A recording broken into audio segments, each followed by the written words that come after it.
बिस्मिल्लाहिर्रहमानिर्रहीम। अस्सलाम वालेकुम। आर्टिकल नंबर 16 कानून शहादत 1984 शरीक जुर्म की तारीफ़। आर्टिकल नंबर 16 कानून शहादत शरीक जुर्म से मुराद ऐसा शख्स जो जुर्म में शरीक रहा हो और माफ़ी की पेशकश करके शरीक मुल्ज़मान के ख़िलाफ़ शहादत देने के लिए रज़ामंद हो जाए, उसे सुल्तानी गवाह वादा माफ़ गवाह भी कहते हैं। शरीक जुर्म के मैनी जो खिलाफ़ कानून काम करने में शामिल हो।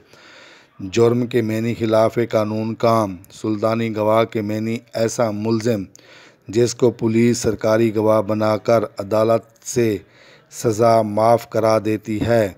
वादा माफ़ गवाह के मैनी कानून में वो मुजरिम जिससे किसी के ख़िलाफ़ गवाही देने या असल हकीकत पूरी की पूरी बता देने पर माफ़ कर देने का वादा किया जाए और बाद में उसका जुर्म माफ़ कर दिया जाए।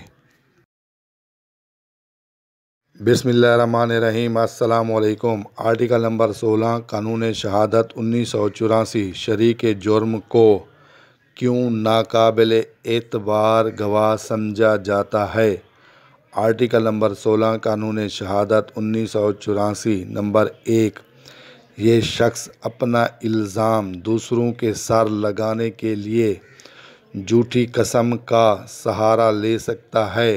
नंबर 2, ये माफ़ी की उम्मीद में शहादत देता है, इसलिए हो सकता है कि इस्तिग़ासा की बिला वजह हिमायत करे। नंबर 3, ये शख्स बुरे किरदार का मालिक होता है, इसलिए इस पर शक किया जा सकता है। शरीक जुर्म के मैनी खिलाफ़ कानून काम करने में शामिल होना। जुर्म के मैनी खिलाफ़ कानून काम कसूर गुनाह। बिला वजह के मैनी बग़ैर वजह के। शहादत के मैनी गवाही। हिमायत के मैनी तरफदारी ताईद मदद।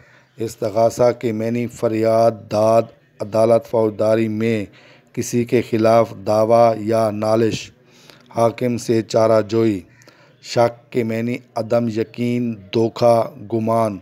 नालिश के मैनी फरियाद शिकायत।